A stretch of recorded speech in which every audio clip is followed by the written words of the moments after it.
नमस्कार, मैं doctor Siddharth Jain, gastro surgeon Indore में प्रैक्टिस करता हूँ।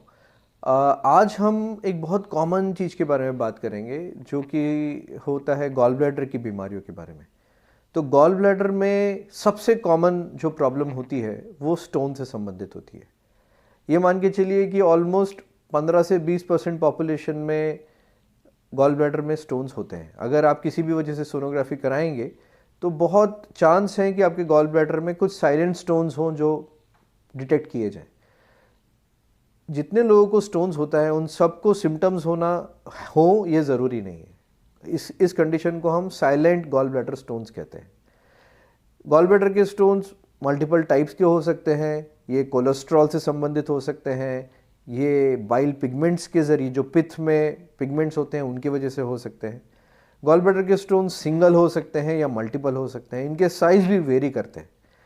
2 से 3 मिलीमीटर की रेती मिट्टी जैसे स्टोन्स भी हो सकते हैं और 2 से 3 सेंटीमीटर से भी बड़े स्टोन्स हो सकते हैं।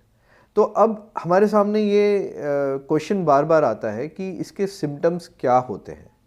तो मैं आपको ये बताना चाहूँगा, सबसे कॉमन सिम्टम ये होता है कि जब भी आप खाना खाते हैं, खाना खाने के बाद पेशेंट का पेट भारी होना, पेशेंट को राइट साइड पे कुछ हेवीनेस होना या दर्द होना, ये सबसे कॉमन सिम्टम है। इस सिम्टम के लिए पेशेंट सोनोग्राफी कराता है, उसको पता चलता है कि स्टोन्स हैं, तो सबसे पहला पेशेंट के दिमाग में यही आता है कि मैं कैसे ऑपरेशन से बच सकूं। तो पेशेंट बहुत बार ऑल्टरनेटिव थेरेपी लेता है, होम्योपैथिक, आयुर्वेदिक, इवन ऐसी दवाइयाँ लेता है, उसको ऐसा आभास होता है कि इससे मेरे स्टोन्स शायद पिघल जाएं। बट अनफॉर्चुनेटली गॉल ब्लैडर के स्टोन्स किसी भी दवाई से डिज़ोल्व नहीं होते। और अगर आपको सिम्टम्स आ रहे हैं तो इसका एकमात्र ट्रीटमेंट सर्जरी होता है। गॉल ब्लैडर में सिम्टम्स, अगर आपके स्टोन्स के सिम्टम्स नहीं हैं तो हम भी आपको ऑपरेशन की सलाह नहीं देते हैं। तो ये बहुत क्लियरली आपको समझना पड़ेगा कि अगर आपको सिम्टम्स आ रहे हैं तो इसका मतलब आपका गॉल ब्लैडर ठीक से काम नहीं कर रहा है और उसके वजह से स्टोन्स बने हैं। और ऐसे पेशेंट्स में सर्जरी की सलाह दी जाती है। सर्जरी आमतौर पे दूरबीन से होती है, लैप्रोस्कोपिकली होती है और पेशेंट एक या 2 दिन में डिस्चार्ज होने की स्थिति में आ जाता है।